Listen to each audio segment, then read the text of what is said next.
Malgré la conjoncture économique difficile et les difficultés à pouvoir une éducation appropriée à la jeunesse, LBCM reste un des rares bastions de l'éducation de qualité supérieure. Chaque jour, LBCM se réinvente pour nos futurs leaders. Elle les prépare à affronter en toute confiance les enjeux à venir. Voulez-vous nous aider dans cette tâche noble? Laissez-nous un message sur notre page Facebook. Bonjour chers amis internautes, c'est Karine Bianda sur 5 sur 5 Médias dans notre émission Droit et Société. Aujourd'hui, nous allons aborder le sujet de parenting. Parenting, c'est une conception qui veut dire prendre en charge, promouvoir ou supporter sur le plan physique, le plan émotionnel, sur le plan social, sur le plan du développement intellectuel, l'enfant, de l'enfance, de la période de l'enfance à l'âge de la majorité. C'est ça, parenting. Autrement, je pense bien en français, nous parlerons de l'autorité parentale. Alors, concernant notre pays, la République démocratique du Congo, nous vivons actuellement des faits sociaux comme il y a les enfants de la rue, les enfants dits enfants de la rue. Nous avons la délinquance juvénile dans le phénomène des Kuluna et nous avons la prostitution, nous avons bien autres phénomènes sociologiques qui se passent dans notre pays concernant la jeunesse. Alors, je voudrais ici soulever un point qui est celui que chaque parent congolais a cette liberté et ce droit d'élever, d'éduquer son enfant selon bon qu'il le semble. Il est libre. Alors, nous devons essayer de comprendre aussi que, en principe, les lois nouvelles naissent avec l'évolution sociologique. Pourquoi? Parce que, je peux donner un exemple pour commencer. Dans la société, il peut s'avérer qu'il y ait un phénomène ou une situation qui peut nécessiter qu'il y ait de la part de l'autorité publique, de la part des institutions, les institutions qui sont compétentes en la matière, de décider de mettre fin ou bien de décider de faire recours à la protection. Par exemple, si nous remarquons qu'il y a trop de viols, par exemple, dans une zone donnée, dans une communauté, dans une région, dans une province ou dans toute l'étendue du pays, nous sommes contraints, obligés de créer une loi nouvelle pour protéger, par exemple. Donc, je voudrais ici commencer par donner un élément que cet élément, c'est que les parents en général utilisent. Le Congo est un pays, je peux dire, de par la religion catholique, et aussi nous avons des églises de réveil pour dire que nous sommes chrétiens. Alors, il y a nombre de parents qui se réfèrent sur la parole de Dieu pour décider leur manière, leur façon de pouvoir éduquer leurs enfants. Notamment, ils utilisent ce verset qui dit « Honore ton père et ta mère, et c'est ainsi que tu seras heureux et que tu auras une longue vie. » C'est un verset biblique qui est attaché à une promesse. Certains parents l'utilisent aussi. Il y a aussi un verset qui dit que les enfants devraient obéir à leurs parents. Et aussi, il y a attaché à ces versets, il y a ce verset qui dit que parents, n'irritez pas vos enfants. C'est souvent cette partie-là qui n'est pas écoutée, qui n'est pas lue. On lit plutôt honore ton père et ta mère. C'est ainsi que tu auras longue vie et que tu seras heureux. Et enfants, obéissez à vos parents. Ça, c'est pour les chrétiens. Et nous sommes un pays, nous sommes des Bantous, nous les Congolais, et nous avons la culture Bantou qui, si je comprends et je me rappelle bien, va de ce principe que les parents sont les dieux, représentent nos dieux sur la terre. C'est selon la culture Bantou. Et bien des parents, il y a un grand nombre des tribus, des ethnies, des clans qui utilisent ce verset pour pouvoir éduquer leurs enfants. Alors, qu'est-ce qui se passe actuellement? Nous vivons dans un pays où nous sommes liés à la loi, à la constitution de notre pays, et nous sommes soumis à cette loi. La loi congolaise a des dispositions légales qui concernent la protection de l'enfant congolais. Notamment, l'enfant congolais a droit à la protection de la loi, il est égal devant la loi, il a droit à la protection de la loi, il a droit à l'éducation, il a droit aux soins médicaux, à la santé, à l'éducation, droit au logement. Tout ça, la loi prévoit la protection et pour une catégorie d'enfants. Nous avons des enfants orphelins, des enfants biologiques qui vivent avec parents, père et mère.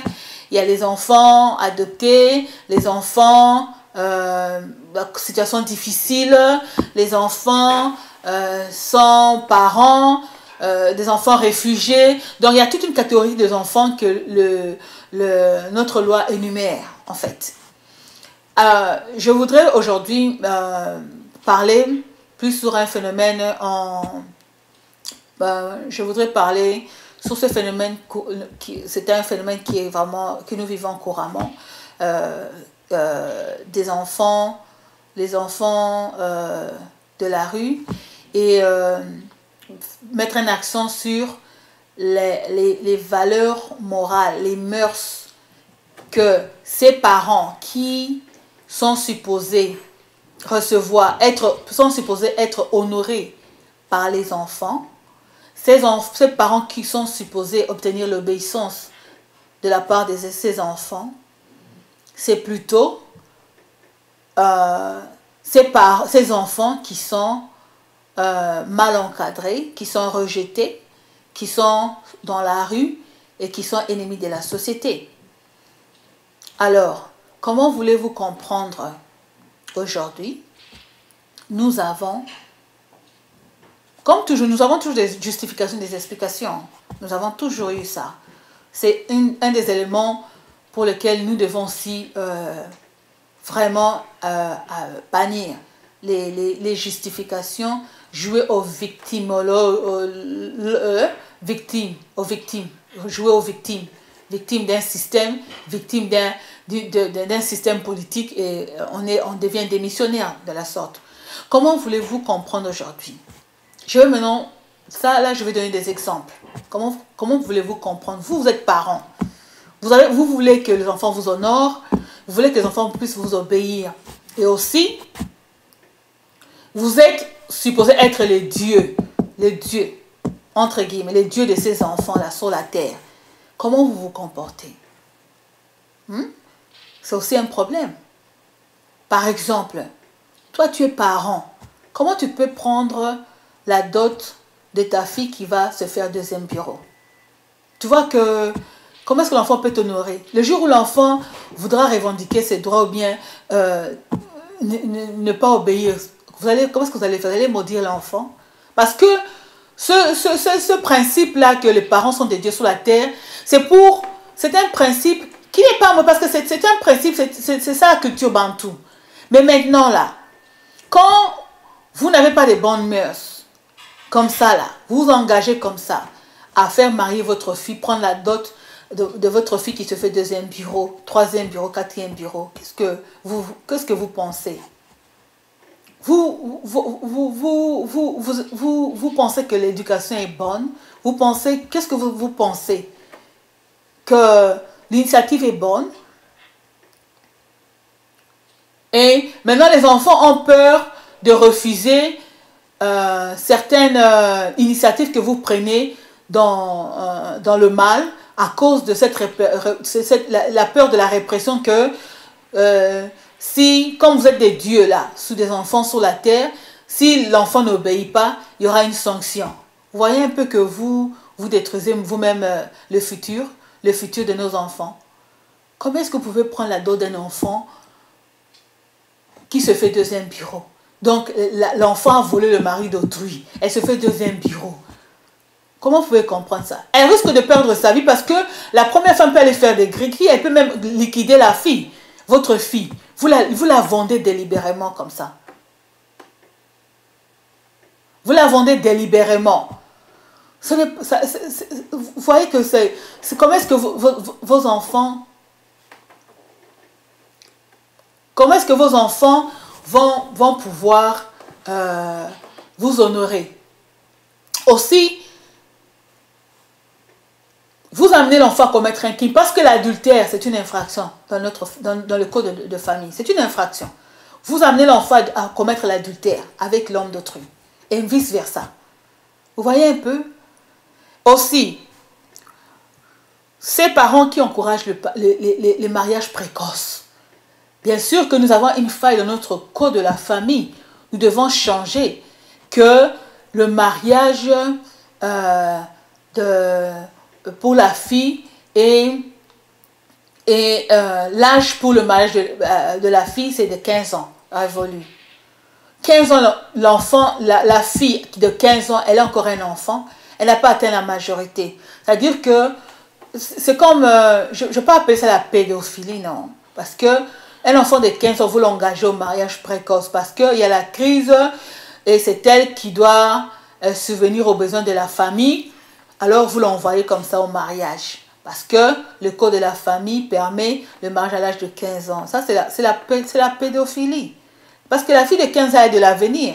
C'est l'avenir de notre pays. Sur le plan économique. Parce que notre objectif, c'est de développer le pays à 100%. On n'a pas le temps à perdre. On n'a pas à perdre une âme. On n'a pas à perdre un Congolais.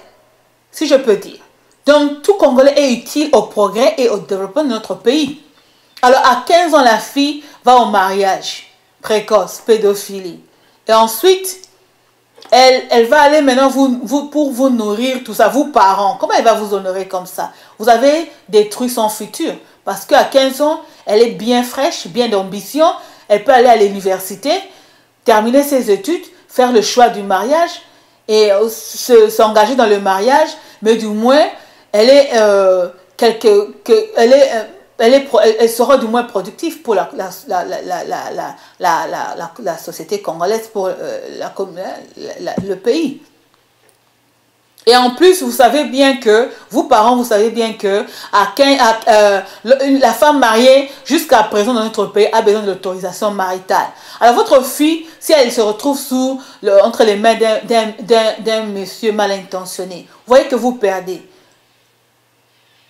Ce n'est pas une garantie qu'elle pourra pouvoir exercer un métier ou même terminer ses études. C'est ça, c'est criminel, ce que nous parents, quand nous comporter de la sorte. Nos valeurs morales là, sont à redire, nous parents, qui nous voulons, nous basons sur honore ton père et ta mère. C'est ainsi que tu auras du succès, que tu vas vivre longtemps, que tu seras heureux, hein? Et aussi sur nos valeurs, notre principe de la culture bantou, que nos parents sont les dieux sur la terre. Maintenant, quand nous engageons nos enfants comme ça dans des histoires pareilles, dans des relations pareilles, vous pensez que nous produisons pour le pays? Et puis c'est contre le droit à la liberté des humains. La fille de 15 ans ne peut pas s'engager dans un mariage quelconque. Elle est mineure. Elle est mineure. Elle ne peut pas s'engager dans le mariage. Elle est mineure. Pourquoi vous, parents, vous ne pouvez pas avoir... vous ne pouvez pas vous mettre à votre place d'être honoré? Je ne pense pas qu'une fille de 15 ans mariée peut honorer ses parents. En quoi elle vous honore? Non. Elle est mineure. C'est la pédophilie pure et simple. Un autre élément, un autre aspect, c'est la prostitution. La prostitution dans notre pays, c'est une infraction. Et puis, détournement des mineurs, c'est une infraction. Je mets ça dans ce sens parce qu'il y a des parents qui encouragent leurs filles. Et il y a même des tribus, des cultures qui encouragent leurs filles à la prostitution. Parce que la fille est très belle, elle est jolie, tout ça. Il y a la crise, il y a vraiment la souffrance, la misère. Parents, il faut alia, il faut à vivre. Moi, c'est Azaki Toko. La fille, elle est très belle, elle est jolie, elle est élément, sujet, objet de chance. Chance Namboka. Chance, il y a famille, allez, on l'engage, on l'enrôle. La maman, ça c'est la délinquance même. Hein? Les mamans qui encouragent leurs filles à faire la bordel. Il y a beaucoup de mamans congolaises qui le font. Qui encouragent la bordel. Qui font le commerce des filles. Tu as de belles filles qui ont fait un commerce. Tu les lances à la prostitution. Tu t'en fous qu'il y a les maladies. Il y a les maladies, il y a des hommes qui sont dans l'occultisme, qui utilisent les chances des jeunes filles. Mais vous, délibérément, vous livrez vos enfants. Vous qui voulez vous qui êtes des dieux sur la terre des parents. Mais non, je ne pense pas qu'un Dieu voudrait le mal de l'enfant. Et puis c'est illégal. Emmener les enfants, encourager les enfants dans la prostitution, c'est illégal. C'est vraiment illégal. Parce que c'est une infraction.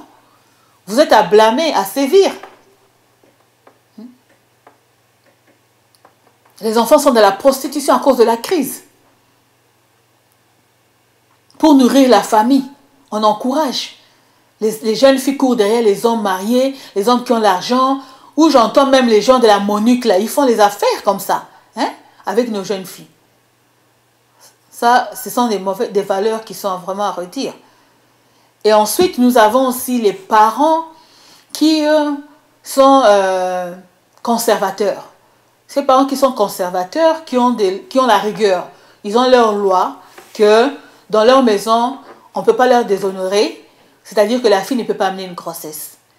Alors, dès qu'elle amène une grossesse, quand même... Donc, tellement qu'il y a vous êtes conservateur, il y a le tabou. Donc, les parents n'arrivent pas à communiquer avec les enfants, à donner un peu d'éducation familiale. Expliquer à l'enfant, à l'âge de la puberté, qu'il y a une transformation du corps et que tous les éléments possibles pour la reproduction se déclenchent et que s'il arrivait qu'il y ait des rapports sexuels, il y aura possibilité d'une grossesse.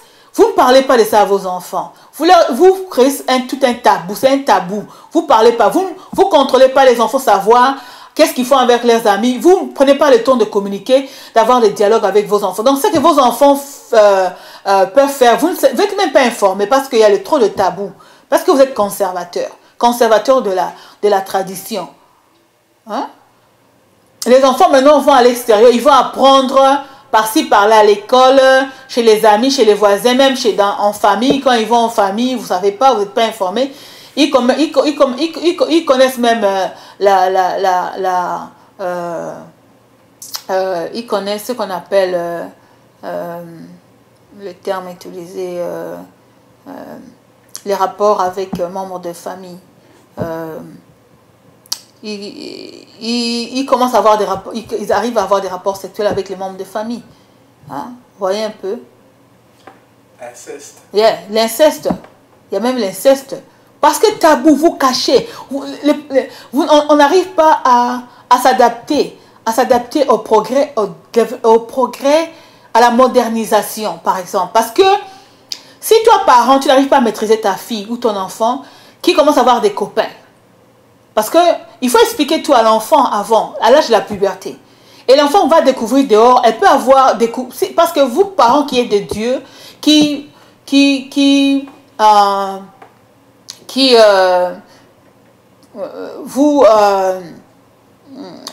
vous voulez que les enfants puissent vous honorer, mais vous devez aussi encadrer la jeunesse, les enfants. Parce que les enfants doivent savoir comment est-ce qu'ils peuvent vous honorer. Vous devez être clair, vous devez être transparent, vous devez être ouvert, vous devez être confident avec vos enfants. Les expliquer ce qui peuvent s'ensuivre. Si vous avez des enfants qui sont chauds, vous pouvez parler à vos enfants à propos pour éviter. Ça, c'est mon point de vue. Même la pluie du lendemain, pour éviter à votre fille de tomber enceinte, de vous déshonorer. Par exemple, si votre enfant est chaud, n'arrive pas à se maintenir, a découvert que les rapports sexuels existent plutôt. C'est très important. Alors, je vais en venir au problème des enfants de la rue. Les enfants de la rue, je pense que les enfants de la rue se composent des enfants qui ont été rejetés par leur famille parce qu'ils ont été déclarés officiellement par la famille qui sont sorciers.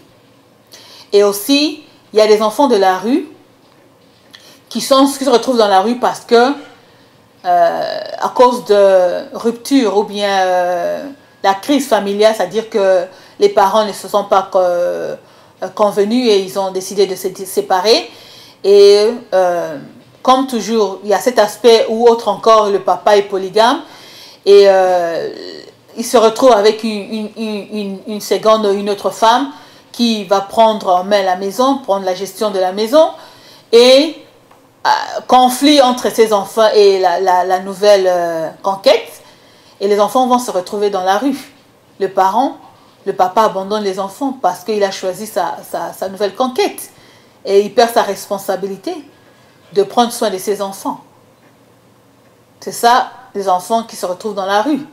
Nous avons aussi des enfants, des orphelins, abandonnés, les familles ont tout ravi, et peut-être ils ont perdu leur maman, ils se retrouvent dans la rue. Donc il y a beaucoup d'enfants qui se retrouvent dans la rue pour des raisons ou d'une autre. Et ces enfants qui se retrouvent à la rue ont des parents, que j'appelle des parents démissionnaires, parce que notre pays a prévu des dispositions légales pour la protection de ses enfants. Donc maintenant, je voudrais faire un rappel à tous ces parents-là que vous voulez que les enfants vous honorent, n'est-ce pas? Parce que les enfants doivent honorer, honore ton père, ta mère. Si tu honores ton père et ta mère, il est attaché une promesse que tu vas vivre longtemps, tu seras heureux. Et enfants doivent obéir aux parents. Et je vais ajouter ce que dit la culture bantou, que les parents sont les dieux sur la terre. Donc maintenant, qu'est-ce que vous pensez quand vous abandonnez vos enfants? Vous qui êtes des dieux, vous êtes des dieux sur la terre. Vous représentez les dieux pour certains. Pour certains, ils disent carrément que vous êtes des dieux sur la terre. Maintenant, les enfants là, que toi, tu es marié, tu as divorcé, tu abandonnes les enfants sont dans la rue, sans éducation. Ces enfants qui sont le futur de notre pays. La belle famille, votre frère, cousin, oncle est décédé. Vous prenez, vous ravissez tout. Vous destituez, vous accaparez de tous les biens et tous les moyens de ressources possibles que votre frère, cousin, oncle a laissé pour la survie de ses enfants. Et ces enfants n'ont pas droit ou pas accès à la scolarité ou aux soins médicaux et tout comme ça. Vous pensez que c'est comment?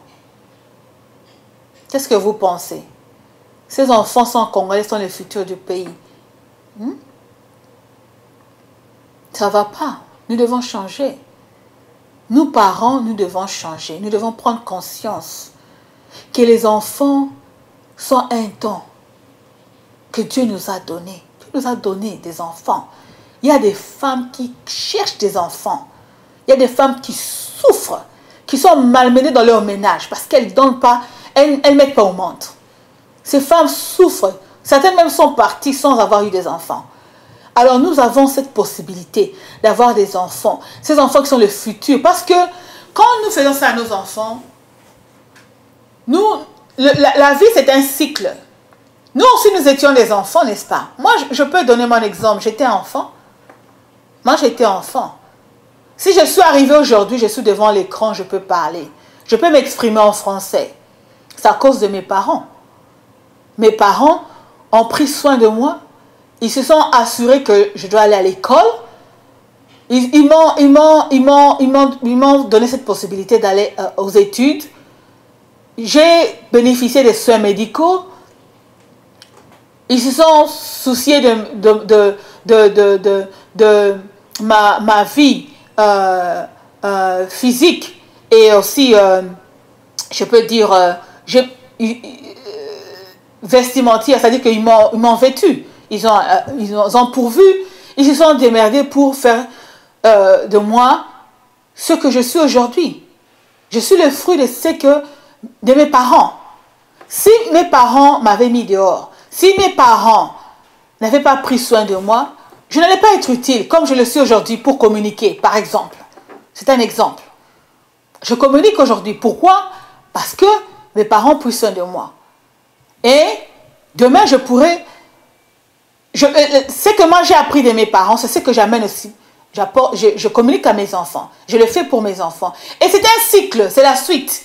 Bon, maintenant, quand nous brisons ce cycle-là, c'est-à-dire que les parents, enfants sorciers, dehors, dans la rue, il n'y a pas de futur pour ces enfants. On ne prend pas le temps d'encadrer. Parce que dans le parenting, nous avons cette obligation, en fait, d'encadrer les enfants sur le plan émotionnel.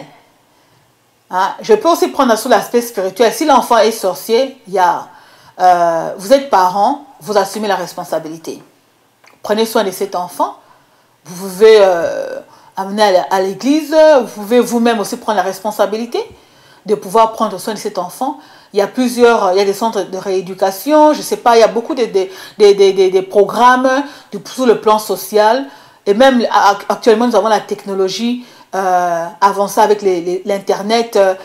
Nous pouvons utiliser aussi les Internet, avoir des informations, comment éduquer l'enfant, comment s'en sortir avec un enfant de tel genre, ainsi de suite. Les enfants mis dehors parce que le papa ne veut pas assumer la responsabilité. Non. Demain, ces enfants se retrouvent dans la rue et maintenant, c'est fini. Le futur de ces enfants est perdu. C'est fini. Vous voyez un peu. Hein? Donc, imaginez combien d'enfants sont dans la rue. Les enfants même qui sont même dans la délinquance. Les enfants qui sont de la rue, qui sont révoltés, ont formé ce qu'on appelle le Kulunala. Ils sont devenus des gangsters, ils sont dans des bonnes armées, ils sont en train de créer la terreur dans la ville de Kinshasa. Il y a ceux même qui ont été transférés à l'intérieur du pays, certains même qui ont péri. C'est une perte pour le pays, la jeunesse. Alors que si vous parents aviez encadré vos enfants, vous avez donné cette responsabilité d'assumer votre responsabilité des parents. On sait que quand bien même l'enfant est sorcier, l'enfant est indésirable, l'enfant n'est pas aimé de la deuxième femme ou celle qui prend la gestion de la maison. L'enfant est orphelin et la famille du papa n'a pas pris en charge ses enfants. Vous voyez que c'est une destruction totale. Parce que ce sont ces enfants qui sont le futur de notre pays. C'est le futur de notre pays. Donc, ça veut dire que nous sommes des missionnaires aussi. Nous sommes des missionnaires de notre mission de parenting, des parents. Mission des parents. La mission d'un parent est celui... Je ne veux pas donner des leçons de morale aux parents, mais il y a un fait social dans notre pays. Les enfants de la rue, c'est un phénomène. Et ces enfants sont à la charge de la nation, à la charge des organisations non gouvernementales. Ils sont à charge pour d'autres personnes. Mais ça ne suffit pas cette charge. Parce que ces enfants qui sont dans la rue sont des enfants qui ont des problèmes psychologiques. Des problèmes psychologiques, ils ont des blessures intérieures, ils sont violentés, ils vivent aussi, pour les filles, violences sexuelles, ils vivent le rejet, hein? Et ils sont aussi privés de leur droit à l'éducation. Ces enfants vivent le cauchemar, l'enfer sur la terre. Alors, de telles attitudes, de tels comportements, quand je réalise les mœurs, les comportements, les attitudes de certains parents qui ont permis que leurs enfants soient dans la rue, que leurs enfants puissent faire partie des enfants, des enfants de la rue, les shégés, les colonistes, et les parents qui ont permis la pédophilie, ont permis la prostitution, ont permis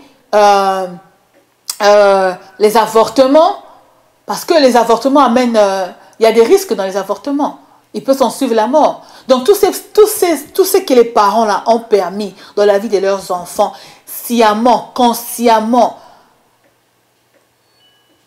et sans conscience, consciemment, et sans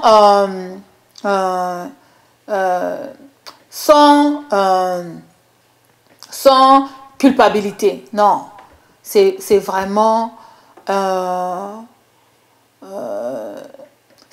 criminel. C'est vraiment criminel. C'est vraiment criminel. Ce que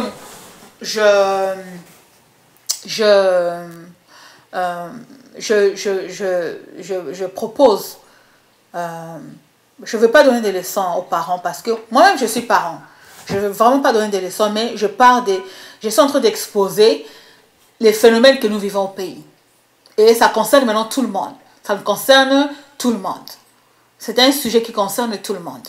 Je ne donne pas de leçons comme telles aux parents, mais je vais conscientiser certains parents que nous avons une mission. Celui de promouvoir, celui d'assurer sur le plan physique, sur le plan émotionnel, sur le plan de développement intellectuel, sur le plan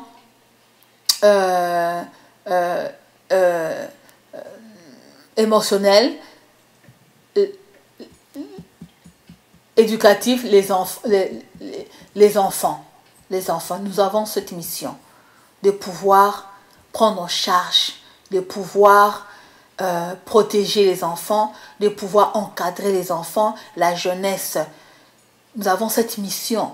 Alors, tant que nous n'arrivons pas à accomplir cette mission, nous sommes des missionnaires et nous avons échoué dans notre mission qui est celui d'apporter la protection, de promouvoir et d'assurer notre support sur le plan physique, émotionnel, développement éducationnel de nos enfants.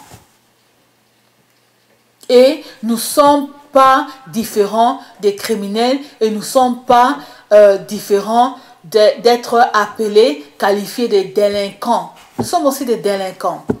C'est la délinquance.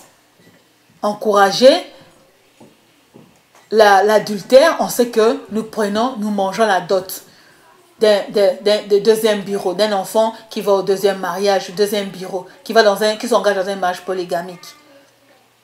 C'est l'adultère. Nous encourageons les avortements de nos enfants. Nous encourageons la prostitution. Nous encourageons la pédophilie, nous-mêmes parents. Alors, que nous ne devons pas hériter nos enfants. Alors, nous connaissons maintenant des enfants qui vivent sur le plan psychologique. Ils sont dans un état de frustration. Ils sont frustrés. Ils sont dans des blessures intérieures. Ils deviennent des charges, ils deviennent des problèmes pour la nation. Alors, ma solution est celle-ci, c'est que je recommande aux parents de se réconcilier avec leurs propres enfants. Parce que ce n'est pas faire que les enfants que vous abandonnez devienne une charge pour la nation, une charge pour les organisations non gouvernementales. Ce n'est pas faire alors que vous êtes vivant. Nous devons prendre en charge nos enfants, nous devons changer nos mentalités. Nous devons nous adapter à la modernisation. Je sais qu'on pourrait parler que non, il y a aussi des conflits de générations, mais nous devons assumer, nous devons avoir cette responsabilité de prendre en charge nos enfants. Ce sont nos enfants. Voilà ce que je voulais partager aujourd'hui. Je suis prête et ouverte à recevoir vos critiques, vos questions. C'était encore moi, Karine Bianda, dans l'émission Droit et Société sur 5 sur 5 médias. Merci pour avoir été à l'écoute et nous nous retrouverons dans nos prochaines émissions. Jimbo Car Repair, situé à Beltsville au Maryland, offre un travail de qualité sur vos voitures, ceci grâce au savoir-faire de ses mécaniciens sur les voitures américaines comme étrangères. Pour vous assurer un bon entretien de votre véhicule, une seule adresse, 11 401 Somerset Avenue, Beltsville, Maryland, 20705, numéro de téléphone 240 547 07 99.